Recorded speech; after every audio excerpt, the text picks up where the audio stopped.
Bismillahirrahmanirrahim. Assalamualaikum warahmatullahi wabarakatuh.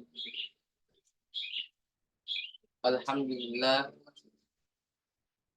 nahmaduhu wa nasta'inuhu wa nastaghfir wa na'udzu billahi min syururi anfusina wa min sayyiati a'malina. May yahdihillahu fala mudilla lahu wa may yudlil fala hadiyalah. Asyhadu an la ilaha illallah wahdahu la syarikalah wa asyhadu anna Muhammadan abduhu wa rasulahu amma ba'd. Alhamdulillah, kembali kita bersyukur kepada Allah karena yang dimana pada saat ini Allah Subhanahu wa taala masih saja memberikan kita nikmat hidayah dan karunia, sehingga dengan nikmat hidayah dan karunia-Nya Allah Subhanahu wa taala kembali mempertemukan kita dalam keadaan sehat walafiat. Salawat beserta salam semoga tetap tercurahkan kepada Nabi kita, yakni Nabi Muhammad sallallahu alaihi wasallam. Yang dimana ialah Nabi yang telah mengeluarkan kita dari alam kegelapan menuju alam yang terang benderang. Hadirin yang sama-sama dimuliakan oleh Allah Subhanahu wa taala. Adapun pembahasan kita pada kesempatan yang mulia ini yaitu mengenai tentang bersyukur atas nikmat Allah Subhanahu wa taala. Kalau kita mau ketahui para jamaah sekalian, betapa agungnya nikmat yang telah Allah Subhanahu wa taala turunkan kepada kita, maka niscaya tidak ada alasan apapun bagi kita untuk semata-mata durhaka kepada. Kenapa tidak?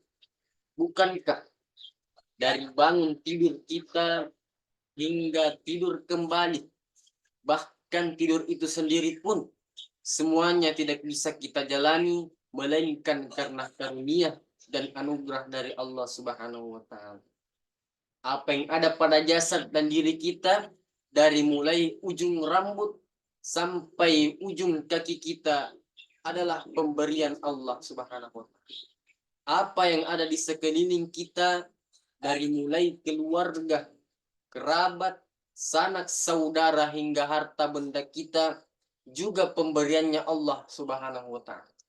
Tidak ada satu detik pun yang dijalani oleh seorang hamba dalam kehidupannya di permukaan bumi ini melainkan dia di bawah karunia dan anugerah dari Allah yang Maha Pencipta. Makanya Allah mengatakan di dalam Al-Qur'an, "Wa ma bikum min nikmatin faminallah." Apa saja nikmat yang ada pada dirimu, maka dari Allah lah datang. Begitu banyaknya nikmat ya, yang Allah Subhanahu wa taala turunkan kepada kita, bahkan tidak ada makhluk yang bisa menghitungnya. Bahkan malaikat sekalipun. Kita lihat malaikat Jibril alaihissalam yang mampu menghitung tetesannya hujan, tetapi belum mampu menghitung nikmatnya Allah Subhanahu wa taala. Kalaupun kita mau menghitung nikmat Allah dengan mengumpulkan seluruh lautan, menyatukan seluruh lautan yang ada di permukaan bumi ini, lalu kita jadikan sebagai tintanya.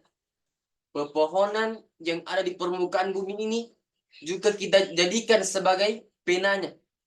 Lalu dedaunan yang ada di permukaan bumi ini juga kita jadikan sebagai kertasnya untuk menghitung nikmat Allah. Maka ketahuilah itu semua belum mampu menghitung nikmatnya Allah Subhanahu wa taala. Allah mengatakan dalam Al-Qur'an, "Wa in ta'uddu ni'matallah," jika kalian ingin menghitung nikmatku, kata Allah, la tuhsuha, maka kalian tidak bisa menghitungnya. Nah, hadirin yang dimuliakan oleh Allah Subhanahu wa taala.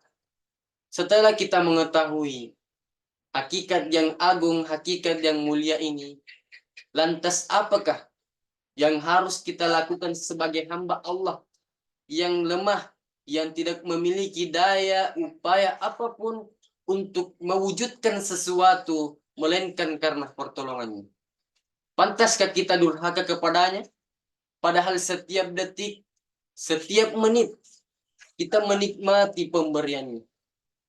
Pantaskah kita melalaikannya dengan mengatakan bahwa semua yang kita miliki, semua yang kita punya adalah karena usaha dan jeripaya kita belaka. Padahal tidaklah kita tinggal, melainkan di buminya. Dan tidaklah kita bernaung, melainkan di bawah langit. Ada seorang lelaki yang bertanya kepada ulama yang bernama Ibrahim. Orang lelaki ini mengatakan, "Wahai Ibrahim, aku adalah seorang laki-laki yang banyak melakukan dosa. Maka nasihatilah aku." Lalu ulama kita yang bernama Ibrahim berkata, "Jika engkau mampu menerima beberapa perkara dariku, maka dosa apapun itu tak akan merugikan kamu, tak akan mencelakan kamu." Lalu seorang lelaki mengatakan, "Apa itu wahai Ibrahim?" Ibrahim berkata, "Yang pertama, jika engkau ingin bermaksiat, berbuat dosa kepada Allah Subhanahu wa taala, maka jangan engkau makan rezeki." Lalu lelaki mengatakan, "Lantas di mana aku harus makan?" Lalu Ibrahim berkata, "Pantaskah engkau bermaksiat, berbuat dosa kepada Allah Subhanahu wa taala, sedangkan engkau memakan rezeki?" Lalu yang kedua, kata ulama kita yang bernama Ibrahim, "Jika engkau ingin bermaksiat, berbuat dosa kepada Allah Subhanahu wa taala, maka cari tempat di mana Allah itu tidak melihatmu." Maka lelaki ini mengatakan, "Di mana aku harus pergi? Padahal Allah Subhanahu wa taala melihat yang tersembunyi, lebih-lebih yang nampak." Lalu yang ketiga, kata ulama kita yang bernama Ibrahim, "Jika engkau ingin bermaksiat, berbuat dosa kepada Allah Subhanahu wa taala, maka cari tempat. Jangan engkau tinggal di buminya dan jangan engkau bernaung di bawah langit." Lalu lelaki ini mengatakan, "Di mana aku harus tinggal?" Ulama yang bernama Ibrahim kembali mengatakan, "Lalu pantaskah engkau bermaksiat, berbuat dosa kepada Allah Subhanahu wa taala, sedangkan engkau tinggal di buminya dan bernaung di bawah langitnya?" Lelaki ini lantas mengatakan, "Tidak, wahai Ibrahim." Nah, hadirin yang dimuliakan oleh Allah, coba kita renungi hikmah dalam percakapan tadi. Sebuah dialog yang mengunggah hati kita, yang sudah sangat beku dan keras ini. Jadi, betullah apa yang dikatakan oleh ulama kita yang bernama Ibrahim, bahwa ternyata tidaklah kita menikmati hidup dan kehidupan ini melainkan karena karunia dan anugerah dari Allah Subhanahu wa taala.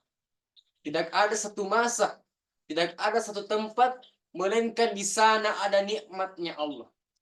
Oleh karena itu, hadirin yang dimuliakan oleh Allah, sudah menjadi keniscayaan, tidak lagi boleh kita tunda-tunda, tidak lagi kita boleh tawar-tawar, yaitu mensyukuri nikmat Allah Subhanahu wa taala. Dimanapun, kapanpun dan dalam kondisi apapun kita. Yang patut kita ketahui, yang meski kita sadari, sebanyak apapun syukur kita kepada Allah, sehusa apapun syukur kita untuk menjadi hamba yang bersyukur, maka itu semua belum mampu membayar semua nikmat yang Allah turunkan kepada kita. Karena kenapa? Seorang hamba, seorang manusia tidak akan mungkin menjadi hamba yang pandai bersyukur kecuali karena ridho dan izin darinya. Allah mengatakan di dalam Al-Quran, "Washkuru lillahi in kuntum iyyahu ta'budun."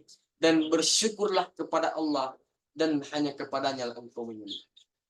Lalu pertanyaannya, lantas bagaimana caranya untuk kita bersyukur?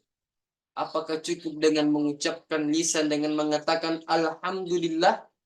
Tidaklah demikian jamaah sekalian. Syukur kepada Allah harus disertai dengan hati, lisan, dan anggota badan kita. Ja'alanallahu wa iyyakum minasyakirin. Semoga Allah Subhanahu wa taala menjadikan kita sebagai hamba yang bersyukur. Nah, hadirin yang sama-sama dimuliakan dan dirahmati oleh Allah Subhanahu wa taala. Alhamdulillah, pada saat ini kami dari Pondok Pesantren Al-Islam Meto berkunjung ke rumah guru kami, yaitu guru pengajar Al-Quran Tajwid. Inilah guru kita. Sekarang kami berada di kerumahan beliau. Saat ini kami disuruh untuk menyampaikan satu ceramah. Dan inilah ceramah kami yang berjudul bersyukur atas nikmat Allah. Semoga apa yang diajarkan oleh guru kami yang bernama Ustaz Muhlar dapat berkembang di nantinya. Mungkin cukup sekian. Assalamualaikum warahmatullahi wabarakatuh.